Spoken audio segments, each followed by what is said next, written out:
আপনি টিপবেন না, বুঝবেন না, ওই জায়গাতে দেখে আসবেন আর সামনে যাইবেন না, এতে আপনিও বিপদে পড়বেন, আপনার বসও বিপদে পড়বেন, সময় যাবে বেশি। এখন একটু বাড়াই দিয়ে দেন, খেলার সমস্যা সমাধান হয়ে তোমার যাবে। স্পিড আর বাড়ান যাবো না, যা বাড়াইছে তুমি এখন কাজ করো, সর্বনিম্ন 27 করে দিয়ে দেন।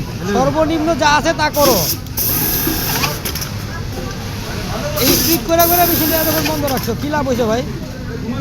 বস করুক গা, আমার গায়ে দোষ চালান, করে কি? চালান, আমি একটু সব ভিডিও নেব।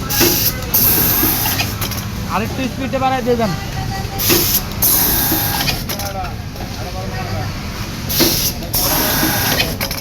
এই মাল দোকানের লাগে, মাল রাখতে করে দেবো গা।